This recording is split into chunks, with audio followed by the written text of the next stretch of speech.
For centuries, nomads of the Eurasian steppe told of a colossal one-horned beast whose footsteps made the earth tremble. To outsiders, these tales sounded like nothing more than whispers of unicorns carried through folklore. But in 1809, science gave the creature a name, Elasmotherium sibiricum, the giant rhinoceros of Siberia.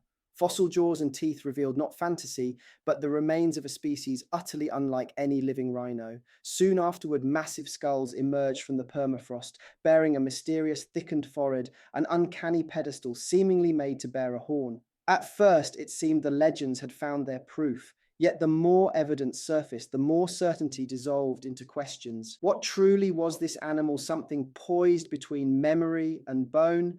To trace how myth blurred into fossil, we must return to the stories of the steppe, where mystery still veils the line between legend and reality. Long before museums displayed ancient skeletons, people on the Eurasian steppe told of a massive animal crowned with a single towering horn. These stories spread across generations through songs and fireside tales. In the early 19th century, such accounts began to intersect with science. In 1808, the naturalist Gotthelf Fischer von Waldheim studied fossil jaw fragments and formally named the species Elasmotherium sibiricum. Over the decades that followed, dozens of skulls and hundreds of remains were unearthed across Siberia, Kazakhstan, and Ukraine. Farmers pulling bones from permafrost fields and scientists excavating frozen ground alike added to a growing collection that blurred the line between myth and reality. Confronted with the skulls themselves, their sheer scale was striking. Unlike the manageable weight of a horse or cow's head, these crania belonged to something far more imposing. The skull dome rose thick and reinforced the eye sockets widely spaced, the muzzle long and sloping. Fossil evidence showed that these animals stood about 7.5 to 8 feet tall at the shoulder and weighed an estimated 700 to 900 pounds, roughly the mass of some mammoths. On the open steppe, a herd of living Elasmotherium would have rivaled even the largest Ice Age giants in size and presence. Scientists quickly recognized they were not dealing with a horse or cattle ancestor, but a very large, highly specialized rhinoceros.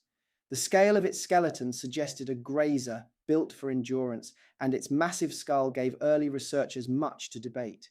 The most noticeable feature was a broad, raised platform of bone high on the forehead, known as the frontal boss.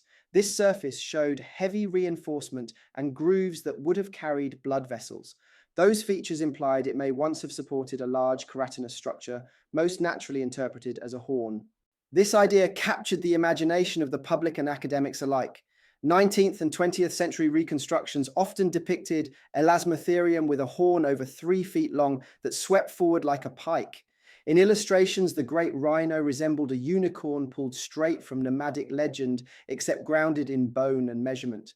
Whether imagined for defense competition over mates or intimidating predators, the horn became the defining trait in popular culture, even though the original fossil record preserved no keratin, only the suggestion of something that might have been there. By linking an Ice Age giant to oral traditions of steppe peoples, science gave form to stories once dismissed as fantasy.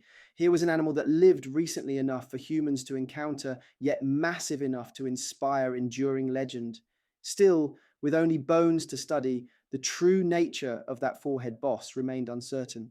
What stood beyond doubt, however, was the bulk and structure of the creature itself, and this is where Elasmotherium's story becomes most striking. Its body plan was unlike that of any modern rhinoceros, combining bulk with adaptations, suggesting power and surprising mobility. Elasmotherium earned the nickname the living tank of the Ice Age for good reason. Its frame was massive and reinforced with column-like legs designed to hold several tons of weight. At the shoulder, it reached roughly 8 feet, towering over most living rhinos. The skull itself was thick and compact, able to absorb pressure like a natural ram, while the neck and shoulders carried the strength to drive that weight forward. Seen at a distance, it would have had the outline of a fortress moving across the cold grasslands. Despite that bulk, the limbs tell a more nuanced story. Bone proportions indicate longer, more cursorial legs than modern rhinos, suggesting it maintained a gait closer to steady, efficient pacing rather than short bursts. Functionally, this meant it could cover long distances without exhaustion. However, its multi-ton body still limited speed. It would not have matched a horse or even the fastest modern rhinos, but it had better endurance than either. Its feet were three-toed like other rhinos, with the front limbs proportionally larger and sometimes preserving a rudimentary fifth metacarpal. This three-toed design helped distribute weight across firm ground and kept the animal stable as it traveled over long stretches of frozen soils. The head and teeth pushed the picture further towards specialization. Instead of the moderate molars seen in today's grazers, Elasmotherium developed euhypsodont teeth, high-crowned, ever-growing molars unusual among rhinos.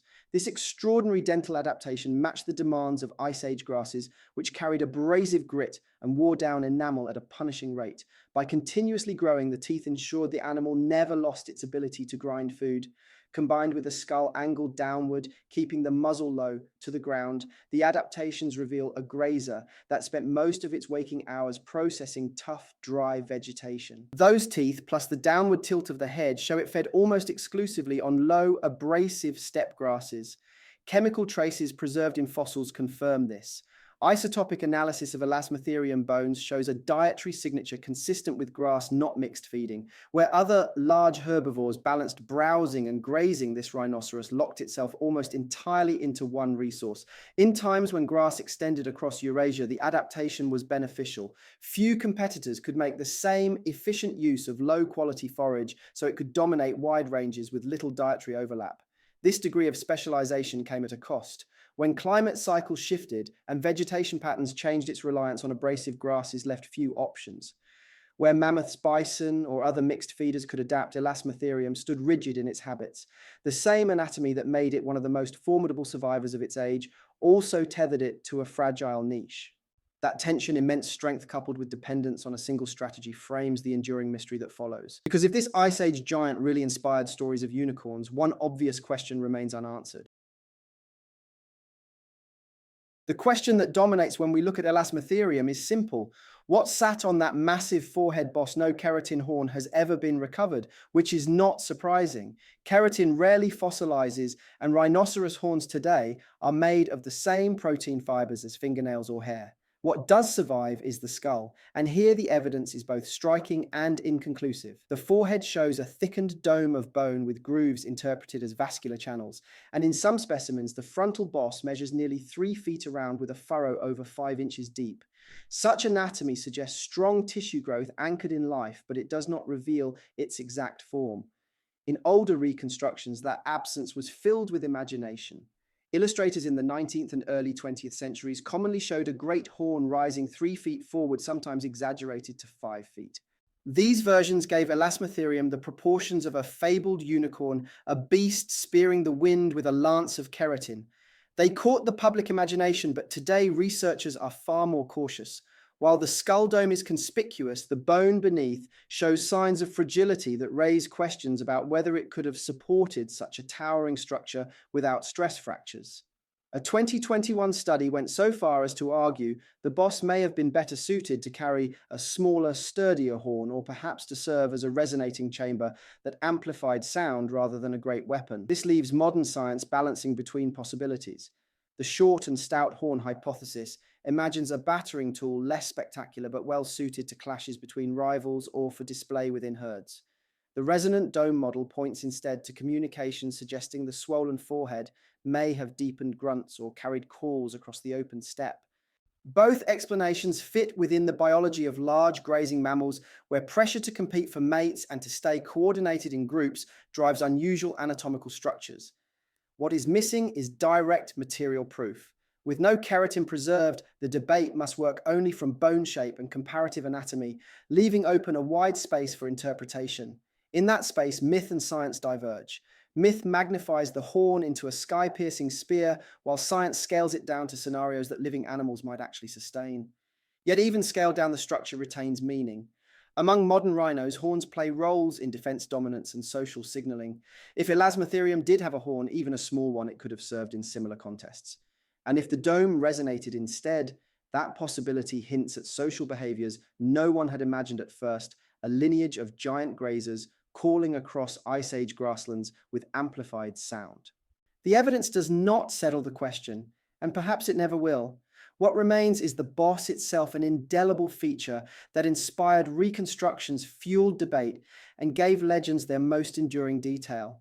From that uncertain anchor point grew the idea of a unicorn shaped by memory and retold until it blurred fact into fantasy. And the truth poised between those two realms reveals an animal far harder to classify than the stories that tried to explain it. Elasmotherium likely supplied the image of a giant one-horned beast remembered in steppe folklore, but those legends were transformed by centuries of storytelling, so the unicorn was part observation, part imagination.